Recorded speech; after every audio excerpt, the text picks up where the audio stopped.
this is recording. And we're going to have an hour conversation into the void, which is always my favourite sort of conversations. So, Paul, welcome to Cinema Life and Everything. How are you doing today? I'm exhausted. I've been in Rome all week for business. It sounds a lot more glamorous than it is, but no, it's very tiring, and I'm just looking forward to getting back on the plane in a few hours. Would you say it was a Roman holiday?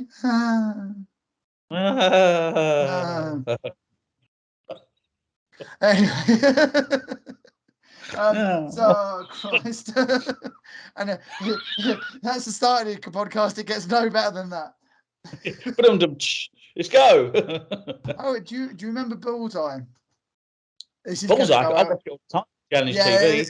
This is going to go with so many people's heads, like completely like looking out at the audience. He goes, right, I've got these, and it was because of the time the money was a bit different. He goes, right, I've got pound notes. He goes, I've got to count out £9 for these runners up. Come back after the break, it gets no better. And he just looks out of the camera, and it's just like, yeah, you were shooting there, weren't you? You were just like, yeah, this is like the worst time. There's various times that he lets on the fact that it's just a ramshackle kind of organisation, and he's just like, "Okay, great. Why are you here? Good. I don't know why you're bothering. Let's go home." It's just amazing. And talking of ramshackle organisations, this podcast. It's time for this. Right, mate. So I'm really excited. So I would just like you to tell the viewers, if it's okay, your 3 films. Okay. Yeah. So I think let's start chronologically. We'll go the earliest one first. So, okay. So, but yeah, name me 3 films as well, because I like people to hear what they've got coming up. Okay, so we've got 1994's The Crow. Amazing. We got 1999's The Matrix. Yeah. And was it 2014 or 2016? Interstellar. Anybody watching a YouTube video just saw my face twitch when Paul said 1994 The Crow, because I was like, Jesus Christ, is it that old? Scary. Anyway. We are old. So we are, yes. So we are going to talk about The Crow first. Yes, yeah. Mate, where do you want to start? Like, I mean, I always say to these people, I always say to people listening, we're going to tread very quickly into spoiler territory. If one of these films interests you and you've not seen it, please go and watch it. These are all classics. I'd really recommend it. So yeah, what spoke to you about The Crow? Do you want to give a little bit of backstory about it, bits you like about it and stuff as well? Yeah, I think, because I know when you first talked about this, one of the main concepts of this was movies, not just that you like, but they're important to you, or they've connected with you, or they mean something. And The Crow, it means a lot on a lot of levels. One, because as our entire wrestling career was kind of built on The Crow. It was our inspiration when we first started out. I took the name from the second film, mainly because Eric didn't sound very menacing. But I took the name from the second film, and 30 years on almost, I've still got that wrestling name. Yeah. It inspired our look. It inspired our kind of character. It inspired our entire what we were doing. So there's that. But also, I've always loved a vengeance and retribution story. And I thought The Crow did it in such a different way, because all the good 80s films that were fantastic with Arnie, Van Damme, etc., they were great, but they were big action. But The Crow was darker, and he didn't just get the baddies. He went on a quest almost of making a point with what he did as his revenge, as his righting the wrongs. And it's very dark a lot of times. And as you well know, that the graphic novel is so much darker. But the story is just so filled with pain and anguish. It's not just, I need to get my daughter back, or I need to save this person or whatever. It's, I need to get rid of this pain. And that's such a powerful kind of concept story. So that always resonated really early with me. And the whole kind of plot of, not only was he killed, not only was Shelley killed, but there was sexual assault on Shelley before she died. There was just an absolutely abhorrent, villainous treatment of the two of them that led to the whole resurrection. And like, you look at that and you think, that's some heavy shit, man. That's really, really heavy. And it always kind of connected with me really early on. I think the thing that always spoke to me about The Crow as well was it it wasn't that he was trying to right a wrong. There was no getting Shelley back. There was no redemption. It's just pure, like he's doing wrong to the people that have done wrong to him and his wife. And the thing that really got me about it as well was that, yeah, there's no if he stepped out. Well, actually, it was made more obvious in the graphic novel, but with Skull Cowboy. But if he did anything else but seek vengeance, then he would lose his powers, because it was purely about you've been brought back just to kill the people that did you wrong. And Yeah. In the comic as well, I remember one of the big differences was that at the end he's died. It was spoilers. He's dying again, and he doesn't meet Shelley. He meets this woman with black hair, which I think by all intents and purposes is death or just an angel bringing him back, like to wherever he's got to go again. I'm amazed they got the level of what they did of the film, like from the comic onto screen, because it's still very dark. But they had to make a couple of changes. I think there had to be a slight redemption at the end that he gets to be one with his wife again and stuff. But it's banging soundtrack, incredible performances, and it's one of those ones that the other ones had parts to them that works, but nothing beats the original. Brandon Lee was the Crow, and obviously the tragedy of his death on set adds an even more uniqueness to it as well. Yeah, and it's got a very personal meaning to me, because when I first watched that, it was not long after it had been released, and I may have come across it on a slightly less than legal way, but my mum, yeah, my mum, similarly to me, she loved action films. She loved kind of stories of heroes saving the day and stuff. You know, she loved like the Indiana Jones films, things like that. And we sat and watched it because we used to have movie night, and we sat and watched it. And she was really kind of like taken with the story, and it really kind of just kind of really grabbed her, and she loved the whole revenge part of it, and the fact that it was all about love. And you know, even now, 13 years on, I find it very hard to talk about mum. That's why I'm still doing a lot of therapy. But that was one of those things that we always shared from that point onwards. And she always loved the film, and it meant so much. It was always a link to her.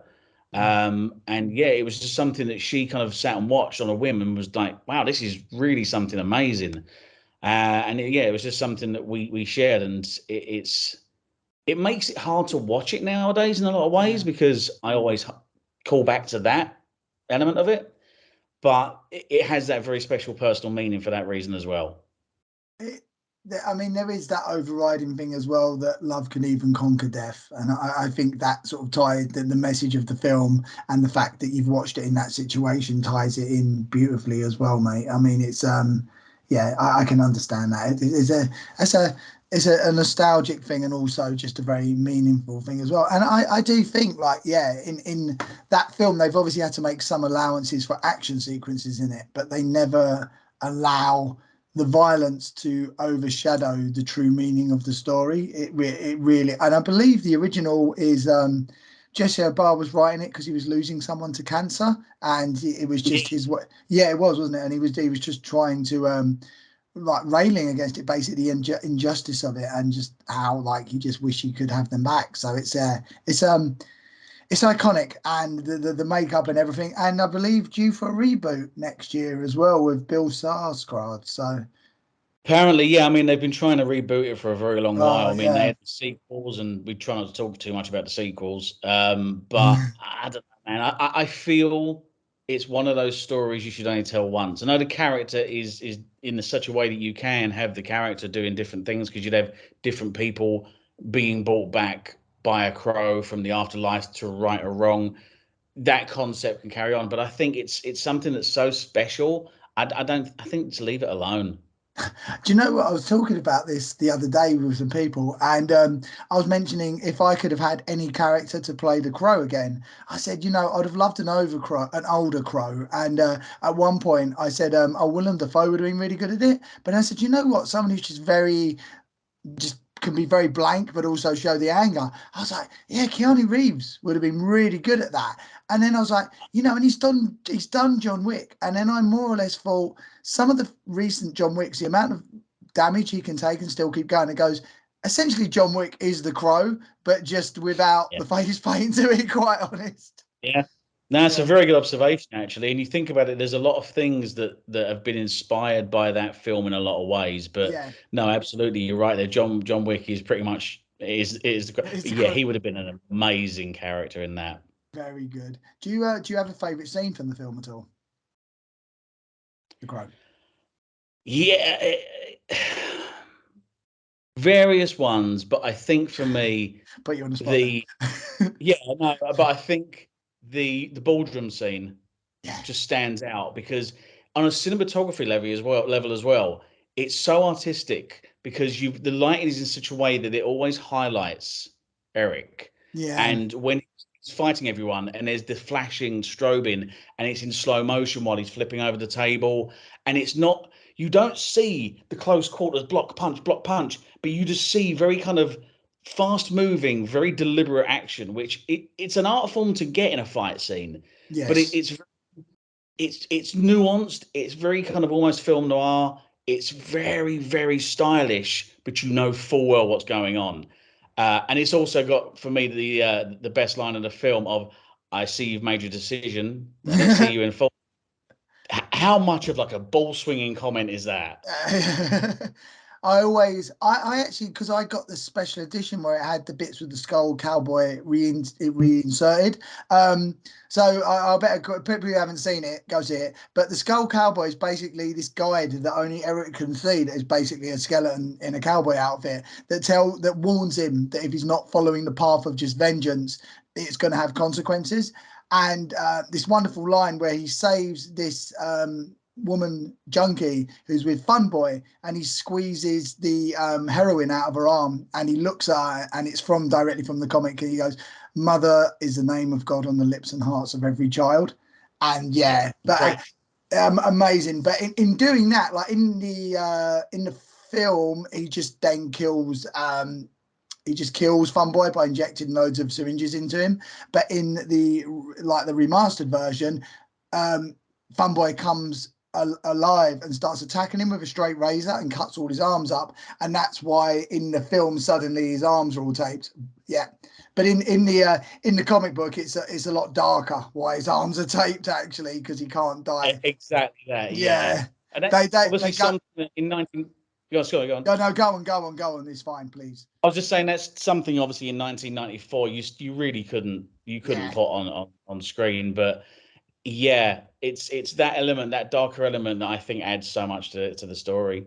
So basically he self-harms, and he's committing suicide, but he can't because he can't die. So he's just drawing a straight razor over his arm loads and loads of times.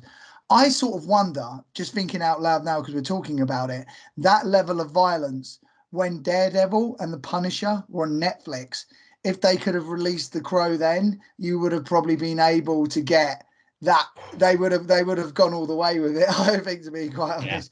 But I guess it would have been. Yeah. I'm just thinking, my mind just went for a second. Like, it doesn't go in line with the previous people that have been cast. Imagine John Bernthal as a Crow. Yeah. It's weird. We're on exactly the same pathway there as well. Just that sort of retribution. Because he wouldn't be, because obviously with Brandon Lee and then with Edward Furlong, and it was the guy in the second one, the Frenchman. Oh God, I really like him as well. He's one of my favourite actors. His name has completely slipped my brain. Sorry about that. We'll go back. But they were all very kind of pretty boy, attractive people. Whereas John Bernthal, he's one of those guys. He's a very attractive man, but to quote a friend of mine, he looks like he's had a fight every day of his life. Yes. He looks rugged. He looks tough. He could be a really interesting take on it. Yeah, no, definitely about Crows. Vincent Perez, thank you very much. That was it, in a very good film called Queen Margot as well. Do you have any, like, if you could have picked anyone for the next? I'm just trying to think of that as well, but I think Brandon Lee's irreplaceable. I can't think of a single other person who I'd have who's like leaping to mind that I would have had in that role. Maybe actually the only one that's coming to my mind would have been Heath Ledger. Not because of the Joker, because he has that level of range. I would have liked to have seen how he would have played that character, but that's about the only one.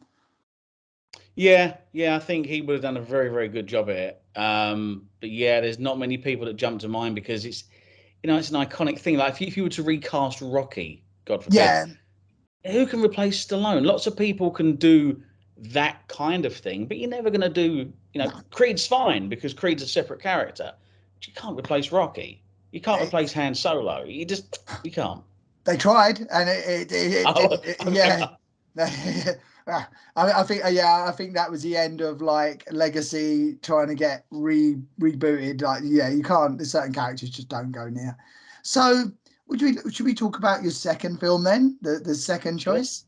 This Yeah, is Matrix. okay. When people tell me they haven't seen this, I'm like, just stop. Yeah. Come on, don't be silly. So yeah, why the Matrix? Why for you? So I've always loved sci-fi. Yeah. When I was a kid, Star Wars, Star Trek. I know, God, I like both. Star Mm. Wars, Star Trek, um, all the sci-fi TV shows and comedy cartoons from the 80s and everything. I've always loved it. So when The Matrix came out, I thought this looks really interesting because not only Mm. is it sci-fi, is it a clever concept, but it's a very different vibe, very different look. It's that whole kind of cybergoth thing. Let's have a go. And the first time I saw it, my mind just kind of melted Yeah. because it's not it got heralded for the action scenes, for the bullet time, for the amazing martial arts Martial scenes, arts. Yeah. which deservedly so. But when you dig deep into it and you dig down it's very hard here to you have to walk a line of not being pretentious, Mm. but the behind of it, the psychology, where it delves into, boy, so many things. The whole brain in a vat kind of mindset, solipsism, Mm. existentialism, all the philosophy behind it. It's so, gonna swear on the podcast. Yeah. Go. So fucking clever. Yeah. There's so many layers to it. It's Sorry, YouTube. so clever. What's that? I said sorry, YouTube, but there you go. Bleep me, just bleep me. Ah. But it's so clever because you know existentialism is a whole thing in itself. Solipsism is an ongoing discussion. But this whole idea, don't get me wrong, it's not that original because realistically, they did it in They Live. They did it in the Mm. Twilight. They did it in oh God, there's another thing from the 70s that's suddenly gone out of my head. But it's been done before. Dark City Yeah. was another one. Oh, by the same guy that directed The Crow. Yeah. Yeah. Yeah. But this just took it and expanded it. And Yeah. for me, a film is always good when you can put yourself in that position. And imagine yourself in that position. You've woken up. Everything's a lie. It's all a facade. We're in a program and all this kind of stuff. And these clever little things on there, like they mention common social colloquialisms like deja vu. Oh, I've had deja Mm. vu. Oh, God, does that mean, and that kind of stuff. And it was so clever. But Keanu was amazing in the role. Carrie Ann Moss was fantastic. Lawrence Fishburne. Everyone played their parts so well. But even though they were the stars, for me, that movie didn't have a star. The plot was the star. Mm. Yeah, I love Agent Smith, Hugo Weaving in it as well. I think he does so well Yes. because he has to be so restrained because he is a computer program. But then when he starts to learn about emotions and stuff, and that whole scene about you're a virus, you're infecting me, and I'm Oh, feeling, yeah, it's just like, oh, it's just, I I just so I think for me, it's just like you say, it's one of those films. I said I think on the top of my head, there's 4 occasions where I have been sitting in a cinema and felt concussed because I couldn't breathe because the emotion of the film got me so much. And I just think watching that, yeah, the bullet time, like when you first sit there and one of the first things is Carrie Amos' like crane kick, and you're like, oh, whoa, what's going? I've never seen that before. But then just the styling of it, and it's yeah, it was just so. it's one of those perfect films. It's just like the green hue on everything. Keanu, it was actually originally meant to be Will Smith, believe it or not, which is a Yeah, yeah, really, yeah. yeah, really He interesting. turned it down for Wild Wild West. There you go, wiki wiki There's a wow. career move. Wiki wiki wow wow. But no, I just I couldn't imagine. Again, we talked about Brandon Lee being Eric Draven. I couldn't imagine anyone else being Mr. Anderson or Thomas Anderson than Keanu. He has that ability that he is very, oh, dude, and just doesn't really have that sort of slight sense of confusion about him the whole time. But yeah, he plays it perfectly. I love his becoming of Neo as well, when he slowly gets that confidence about him and stuff as well, realizing his power and realizing that, like I say, this I've noticed this as well. In the first one, they cram so many little Easter eggs into it about references they've used to create the Wachowskis, to create the Matrix or the films, and it's brilliant. It's so good. Yeah. I mean, it's you talk about the hero's journey. I Mm, think Matrix is one of the best examples of the hero's journey because it's yeah. a lot of it's based on one of the original hero's journeys of Jesus. Mm, It's biblical references all the way through it. Trinity, the One, Nebuchadnezzar, just littered throughout. But the whole hero's journey that he has, that he's the chosen one, yet he doubts himself, he doesn't believe in himself. Then something happens for him to realize, and you literally see a tonal switch with the character of he's this whole kind of just what's going on, I don't know what to do, and like this can't be me, I can't be the one, and he's like very erratic, and then all of a sudden he just knows, and then he just becomes Neo, and he's like, okay, I got this, I know what's going on, we're doing this. And yeah. and you see that tonal shift. It's pretty much when he saves Trinity with the in the helicopter. Yeah. And it's at that moment it starts to click for him. And then of course at the end when he sees everything in the Matrix code, he becomes the cool Yeah. Neo. And it's a wonderful It's way they tell the the one story on of the one. transition. The Yeah. what? The bit when he realizes the code and he can start one arm blocking Yeah. Agent Smith, I and then thought you were doing one of those Chinese restaurant cats. oh, okay. I Yeah, was when like, he turns where into was that in the when film? he's the one like the Chinese restaurant cat. That's the Matrix for me. That's all I remember from it. But just There is no spoon. there is, that's the Oracle bit. That's all Yeah, I got from that film, the Chinese cat. yeah. But but I just there's so many incredible scenes in it. I love it's I know his first name's Joe and I've forgotten his second name, but the guy that chooses to go back into the Matrix, I love that Joe character. Well, Pantoliano. Pantoliano, was it? Yeah, yeah. That But guy. Yeah. yeah, I love that. Like, yeah, I and just that could you think about that? And then you think about some people today and the way they're just do you know the thing that always blows me away when you see people walking along the street and are so obsessed by their phones they bump into each other, like the code's broken, like Yeah. when you get video game characters and they've not programmed correctly, so they just keep bouncing off each other. And I'm like, you're choosing to go back into it and All right. Yeah. you've lost all the sense of yourself. And I was like, ugh. Yeah, I think, Are you an NPC? you know, that and that's it. I mean, some people did like have a mental break watching it and go a bit too far, but there are certain things like deja vu or I don't know, just that. I mean, even if you take it from, all right, we could all be living in a computing simulation, but just using the Rage Against Machine track at the end, just understanding that we all have a certain level of subservience to media or government and actually making your own choice. Again, for a Hollywood blockbuster, to have that level of stuff going underneath the radar. Philosophy. Yeah. Yeah, and what you both of these films as well, they weren't doomed to fail, but they're mid-level. And I don't know what it is. And this is why I fight very much for like I hope that Hollywood can start releasing those mid-level films again, because they can be, well, they sort of do with Everything Everywhere All at Once and stuff, where you've got that, they're not so got so much money getting pumped into it, they're completely beholden to their producers. So everything has to be very sanitized and safe. I love I'm completely against highbrow and lowbrow. If people listen to this podcast, they hear that all the time. But I love subtext, and I love the fact that you can walk out of that. If you did it too, you're very much with the hero's journey. But at the end, you just walk out and you just think about certain scenes. You're like, shit, I've got to go see that again. There were certain bits in that that are really like, oh, I can't stop thinking about that bit. And it's interesting because it's sparked 20 years of debate about simulation theory and Yeah. skepticism and everything around that. And there's been whole massive studies done on it at all. And they say now that statistically, they reckon there's a very high chance we are in a simulation. Mm, You're like, oh, okay, this is it. And like say 20 years on, people are still looking at it. They're still understanding it. They're still delving into it. And it's just a fantastic. And like you mentioned earlier, the whole blue hue of the real world and the green hue of the Matrix because of the green screen yeah. DOS screens and stuff. Just little things like that. It's just a masterpiece of a film, and I don't know if there's ever going to be anything again made with Mm. that level of masterpieceness. That's a new word.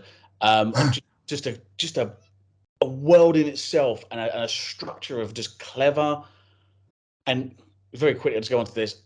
Although the sequels weren't the They best, had bits that, yeah, yeah. that what I absolutely loved is in the second one, the conversation with the architect. A lot of Yes. people hated it because it's really, really high intellect, and that sounds really pretentious. I don't mean it to. I'm not saying that anyone who didn't understand it was dumb, but realistically, when you break it down and you take the fancy words out of it, it's actually a really simple concept. But I loved the scene with the architect because it's the story. It understands everything, and it's telling what is a very old story, but in a very high tech way. I just personally loved that bit.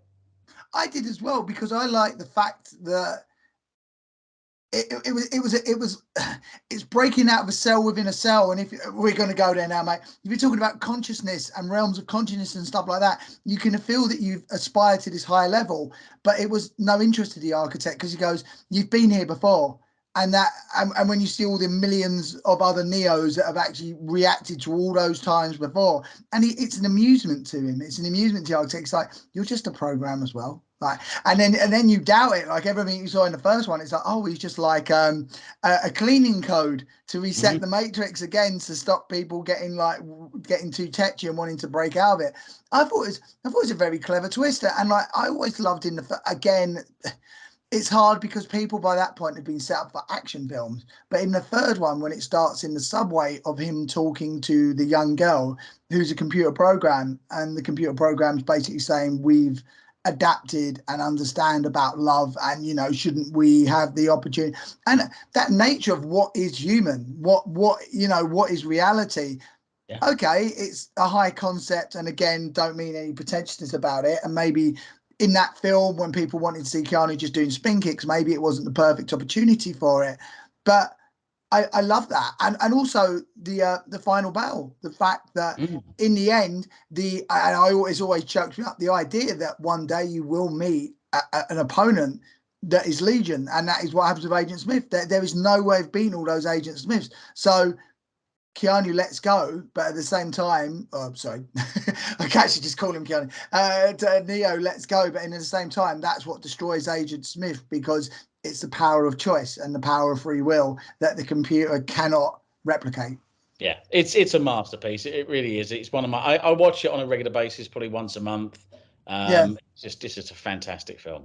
like I say, it's like the Animatrix I still have as well on Yeah, yeah, yeah, DVD. yeah. Which there's a. Do you know, if I had a way, I think that the Matrix is a wonderful standalone film. And if I could have, if I was a Hollywood producer, I would have actually said, let's go back to the Matrix, but let's just tell different stories. Maybe Keanu can show up here and he's freeing other people or whatever, but same universe, but don't try and continue Neo's story so much, because there was a lot to mine it. I think that's what the Animatrix did so well. When you saw, like, well, how Mm. did the machines take over the humans? How did the Matrix get set up? There's so much stuff you could have gone through there that you didn't have to keep, like, because the problem is when Neo has become all powerful, how do you make the machines a threat Yeah. again? Well, it's the story in the Animatrix of the young boy that Neo's reaching out to help him get out of the Matrix. Yes. And that's a fantastically told story. And like you say, that you could have done so many more.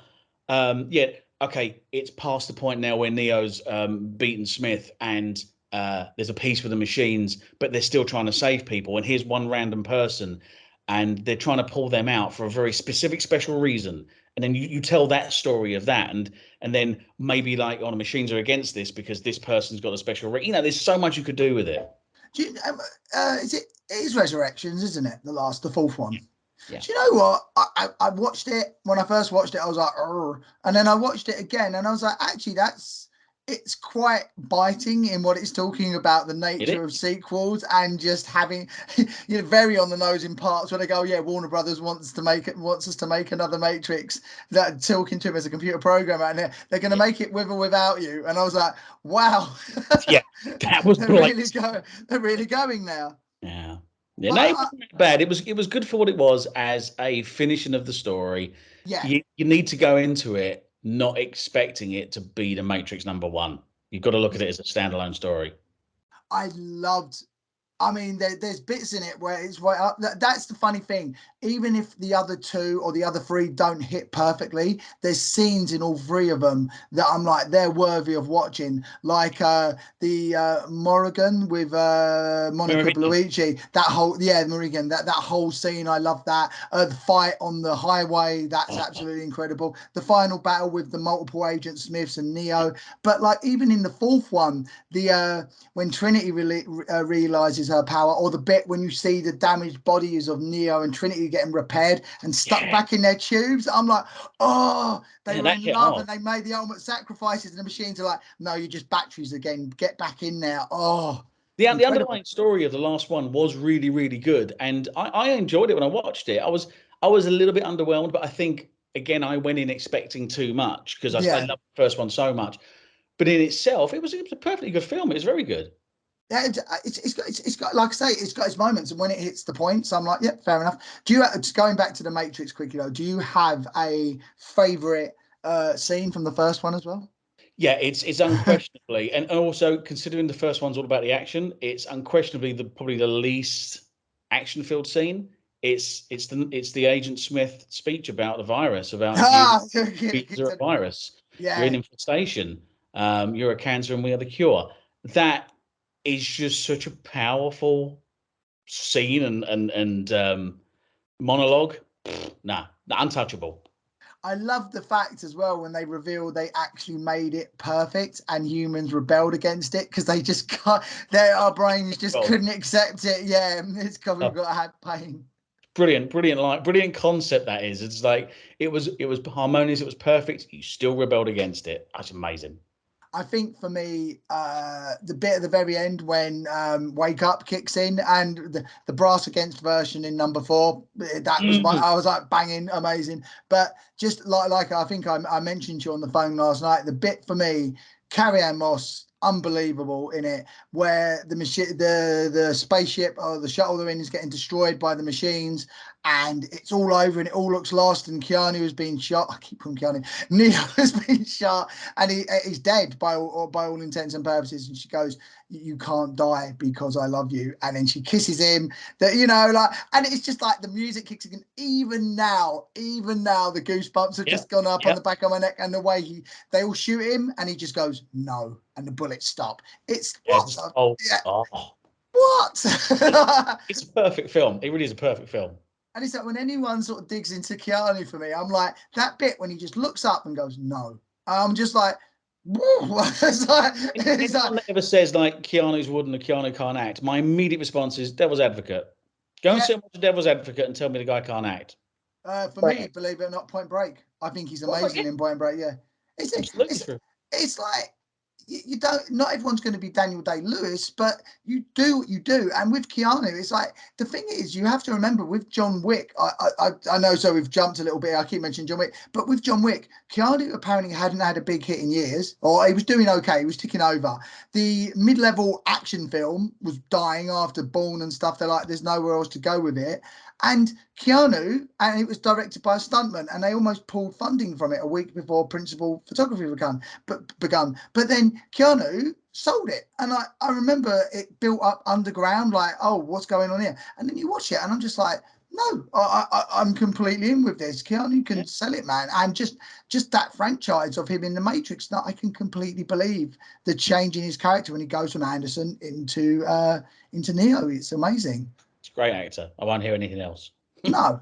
And now we are going to talk about an incredibly great actor with your third choice. I love this one. What, the robot? Yeah. Yeah, Arr, Interstellar. arr. All right. Shall I do that? Shall I do that again? Shall I do it Yes, again? that's the The robot. yeah. Yeah, Interstellar. Yeah. Interstellar. I so I watched that on a whim. Um Lovely. Me and one of my good friends, Phil Thomas, shout out to Phil Thomas. Um we worked together and we saw an ad for it and we both went, oh, again, love sci-fi. This looks interesting Mm. concept, a bit of a kind of thriller in with the space sci-fi thing. We went and watched it. And I've never watched a film where I've sat there until the credits and they've gone off and the person's actually come up and gone, mate, you need to leave the screen. Because Yeah. sat there just like I felt like I'd experienced a thing, you know. Yeah, an event. Yeah. Incredible film. Again, I mean, some people will put against it as like, oh, love can transcend dimensions and things like that. The thing is, every great story is a love story. If you Gone with the Wind, it's a love story. Um, Star It, Wars, in a lot of ways, it's a love story. What was you gonna say? it is. No, it is. Yeah, Almost all the good songs are love songs as well. You know, it's the most powerful of human emotions. I mean, realistically, if you look at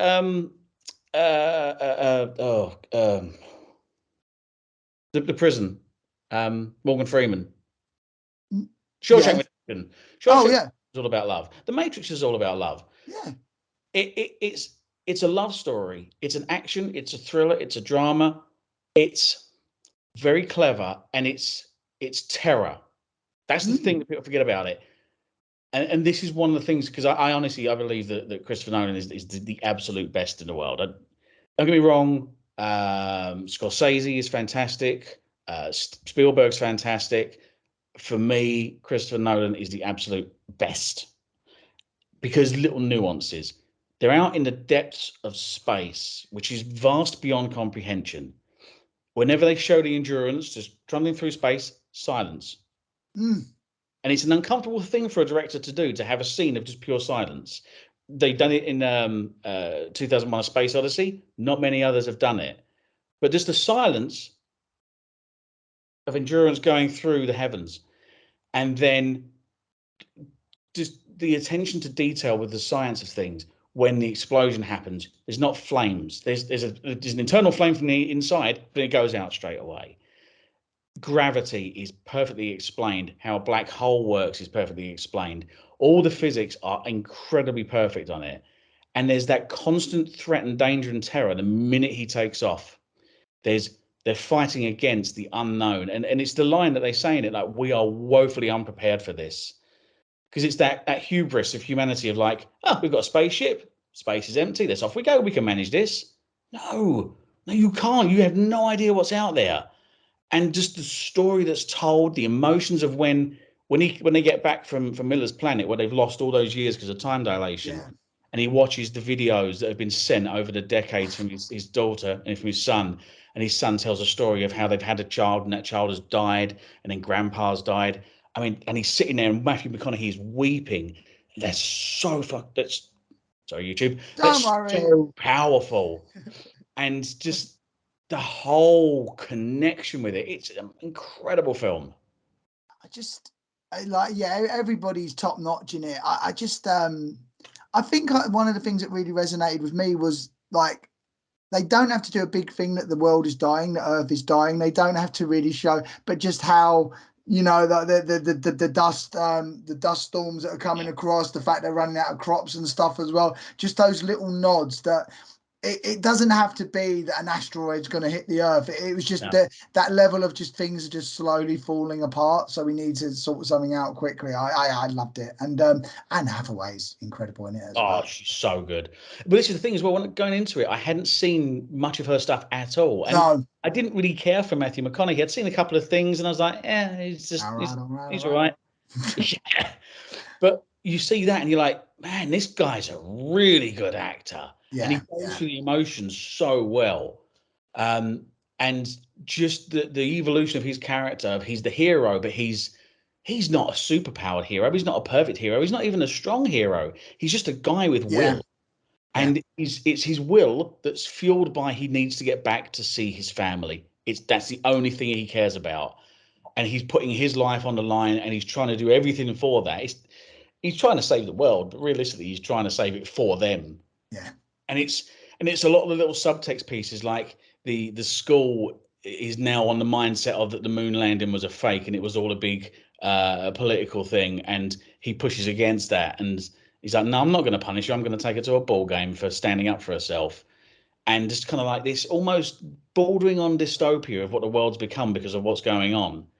And he's well, he's not the only choice, but he's at this point in time the sole choice to try and save it. And then all of a sudden, Matt Damon appears, and you're like, "Oh, Matt Damon!" Oh, And then, "Oh my God, Matt Damon's a villain." It's just it's like it's a thrill ride from that point onwards. And the docking scene, still to this day, is the best scene in any movie ever. When they're trying to dock, and you've got to try and line, and the concept of, okay, it's spinning. yeah. Let's match the spin with ours, and then we try and lock onto a moving, descending, God knows how many thousands of tons spaceship, grab Yeah. it and push it back up. What? Mental.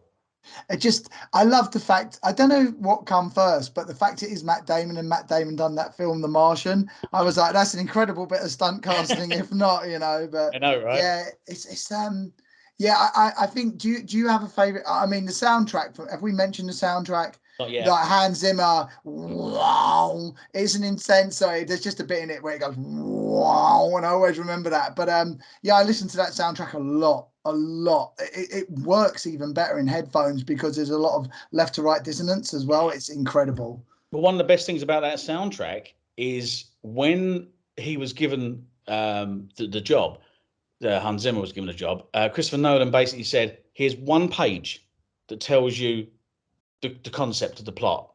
That's it. Go and make me a soundtrack." He knew nothing about the whole time dilation thing. He knew nothing about the deeper workings of it. He made that soundtrack off the back of a concept. And when you've got that track, when they're on Miller's planet, and it's going in the song, it's got tick, tick, Yeah, tick, and every one of those ticks represents a fraction, a lump of time of months or years going past. Every one of those ticks is that yeah, mathematical of, one day is so many years, and it's that's a masterpiece. And I had the chance to go and see. They did a thing at the Royal Albert Hall. They played the movie on a big screen, and they had a live orchestra, and Hans Zimmer was there directing them, doing the music from the film live while the film's on screen. The docking scene is on, and No Time for Caution. I didn't breathe for 5 whole minutes. It was because obviously with the Royal Albert Hall, it's resounding and it's going through your chair. yeah. And you're feeling this movie, and my God, somebody could have come up to me right at that point and stabbed me multiple times, and I wouldn't have even noticed. It was just unbelievable as an experience. And I've seen Interstellar in every single format it's available in. Yeah, there's like a long play version as well, which I've yet to watch. But did you? Sorry, you said about the thing with time, and I remember they did something very similar on Dunkirk as well, another Nolan film where depending on I think the aircraft scene with Tom Hardy's quite quick ticks, but then when they're on the ground and they're just getting strafed by the German planes, it's slow, which means they just can't go anywhere, so they're just having to accept and not trying not to get killed, basically. He's the absolute best. Yeah, and just sound is such an important character in the film as well, and it's great when you don't always notice it when it just adds to the scene, but you're not aware exactly what's happening. Do you have a favourite scene from Interstellar at all? Oh, That's tricky. It's undoubtedly the docking scene. Yeah, the docking. The tension, the drama, the heart in the mouth and can't breatheness of when they're trying to dock, because Matt Damon, Dr. Mann blows the hatch, and it's like, oh my God, they might die here and now because their spaceship's damaged that much. And the whole, I mean, it's almost cheesy, but the whole line of we're docking, that's not possible. No, it's necessary. And then it's the music hits and the organs come in, and they're trying to line up, and they manage to make contact and then they push back out the atmosphere. Just unreal tension. I watch that on a regular basis, and it's just, you put noise cancelling earphones on with that, and Yeah. you lose yourself. Unbelievable. I just think for me as well, it was one of those films actually where the ending was my favorite, which is sort of good because that's the scene you want to be left with. But yeah, the bit when he breaks down, I always thought he healed out his son a little bit. His son's like, as you say, oh, Dad, my kids died and stuff. And he's like, oh. And then he sees his daughter and he's like crying, oh, Mom. And I'm like, all right, your son, remember him, mate. Yeah, yeah. He sort of heals his son a bit. But yeah, the final scene when he's like, well, he's sort of out of time now. Like everyone he loved has died, and he's like, I'm just going to try and go and get Anne Hathaway's character back again. That's what I'm going to do now. And it's sort of like the endless journey for him now. He's just going to keep going forward. It's like he's out of time. It's just again a love story. Well, it's the Christopher Nolan special, isn't it? It's just like Inception. The ending is down to interpretation. When you've got the spinning top at the end of Inception, does it fall or not? And it's the same with Interstellar. Does he find Anne Hathaway's planet? Do they live happily ever after? Do they save humanity? Who knows? Leave it to yourself. You make up your own ending to the story and however way you want it. And that's why I hope there's never a sequel to it, because it needs to stay as it is. That ending is beautiful. He just flies off into not the sunset, but he just flies off into the void to try and find her. And it's that voiceover of his daughter at the end. And it's like, he's going to go and find her because she's on a strange new world by herself, trying to start again. And that's it. And it's like, okay. And you make it up yourself. Beautiful. I love Nolan for that. How was your feelings about the bookcase scene? Well, when he's into Tesseract and he's communicating with her, I liked it because I liked the concept, the scientific concept of it. I quite like that. It's a mind bender, but I liked it. But the fact that he's using the Morse code and he's sending the message across time and space, yeah, I didn't mind it. I liked it. It's very difficult because there's the whole paradox idea of these fifth dimensional beings, are they them in the future? Well, if they affect him to affect the past, then would they have ever been there in the first place to do it? And you have to start thinking four and almost fifth dimensionally to get your head around it, and it really hurts. But no, it was a vehicle to tell to close the circle of it. I didn't mind it. I had no problems with it personally. I mean, I always like the fact that, like, say, Memento, it starts with a thing with a photograph. The hats at the beginning of Prestige, he sticks it out and that like showing the bookcase with dust motes at the beginning of Interstellar. He's very blatant. Like a lot of the time, he gives you the ending in the first frame of the film, and I've always respected him for that. Well, Murph's first line of dialogue is when Cooper wakes up sweating and she's checking on him and she goes, "I thought you were my ghost." He's like, "No, go back to bed." And then at the end of it, he was the ghost. Yeah. And it's Nolan. He literally, he's so clever because he comes in at the start of a film and goes, "Here's the ending. I'll see you in a couple of hours." And you get to the other end of the 2 hours and you go, "Son of a bitch!" And he's so good with it. I always love that in the Prestige where Michael Caine's like, "You weren't watching. That this is the end of it." Yeah, exactly. Like, "You weren't paying close enough attention," and I'm like, it's absolutely amazing. Yeah. It's a classic as well. So yeah, trying to draw a parallel with all three of them, I guess it's love transcends time and space, really, doesn't it? Like there's a sort of thing of like love conquers all, which is a beautiful thing considering two of the films are about kicking the shit out of people. Yeah, absolutely. Well, love and water go together, don't they? The Crow, love conquers all. By the way, lay here while I stab a load of knives into you. In alphabetical order into order of your organs. Yeah. I always, sorry, going back to the Crow quickly as well. I always love the fact in the Crow that the bit with the syringes in the chest, they show that. The bit with the knives getting stabbed into multiple parts of them, they show that. But in the comic book, the very last character, it's two different characters. It's Top Dollar in the comic book, but they've got that level. Michael Wincott, is it Michael Wincott in the in the film? But in the comic book, he's got a hammer, and he just basically beats the guy's head in with a hammer. And even in the Crow in the film, they were like, yeah, that maybe that's just a step too far. We can't the put bit that. That always got me in the film that I always thought was a bit too far was when they've got the lady of the night, and they've killed her, and she goes, "I love her pretty eyes," and the next minute, they've got the eyes and they're putting them on from the candle, and I'm like, what the fuck? No. Yeah, that whole like extra level that where they've suddenly got the witch, the like Asian witch, and or like it's meant to be his sister or something. Christ knows where that came from, but that was another a sort of interesting wrinkle. But you know, I guess there's just one of these production meetings that go, you know what this film needs? It needs an Asian witch. That was a Tony Khan style production meeting of just, I've got this great idea. Yeah. Well, yeah, that the Michael Wincott sort of chews scenery quite heavily in that with his massive cocaine. He almost steals the film. He's so good in that. Well, you know, it's that actually this is a very nice point as well. So we say like a lot of film. Well, in wrestling, there's a lot of times you're only as strong as your heels. Now, in the Matrix and in the they personify the Matrix with Agent Smith. They give it a face.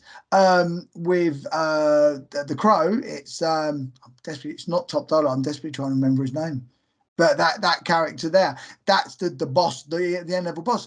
But in Interstellar, there is, I like the fact that it's a love story, but his obstacle isn't a singular person. It's him just It's having nature. to, yeah, exactly. He's having to, and time, like trying to transcend time. What And I that, love, I was gonna say, the thing I love about Interstellar, the fact that the villain, if you will, is an insurmountable challenge because it's nature on a scale that you can't even begin to comprehend, and you can't fight it. You can't do anything against it. yeah, exactly. And the thing is, as he goes off in the ship, might be, we don't even know if this is going to work. There might be no way of this being a right answer. It's just, but we've got to try it. That idea of Yeah, humanity, you've got to try no matter what. yeah, yeah. All three of them for me, they tell the hero's journey perfectly. And you know, my therapist says that I'm going to be in a session with the hero's journey because I try and do it myself. But they are three of the best examples of the hero's journey for me. And yeah, they're all about the underdog fighting against the odds to try and fight the good fight kind of thing. Yeah, exactly. Well, mate, an absolute thank you so much for that dive into those three films. Absolutely Thank you. incredible choices of three. I've wanted to get you on the show for a while, and I'm glad we could discuss it. And yeah, why they mean so much to you is a very meaningful experience, especially the Crow, mate. Thank you for sharing that. So before you go, is there anywhere where people can look at you if you want them to? Mainly Crime Watch. But no, In I'm just Rome. bluffing. Uh, no, don't worry about me. If you're gonna look at anything, look at Ultimate British Wrestling. That's my pretty much my child. Follow all of the stuff that they do and all of the ramshackle reprobates that I look after there. Give them your love and attention. Don't worry about me. I'll just post pictures of toys and dogs doing silly things. Is it We Are UBW or? We are UBW on all the socials. Brilliant. Well, there you go, guys. Go check that out. It's well worth like looking at it if you like a little bit of wrestling and stuff like that as well. And if you haven't seen The Crow, Interstellar, and The Matrix, what are you bloody waiting for? Go Go. see Don't miss it. Don't just go them. do it now. Watch them, then watch them backwards, then watch them again in half speed, and then you're halfway there. Then watch him in a Texan accent. Then Yes, watch him exactly with that. Michael Caine. All right, then, mate. Well, listen, thank you so much for your time. And oh yeah, I'll get you on again, and we can have a deep dive into a few other films and stuff as well. Yeah, we can talk about my next ones would be They Live, Desperado, and Meet the Oh, Fleets.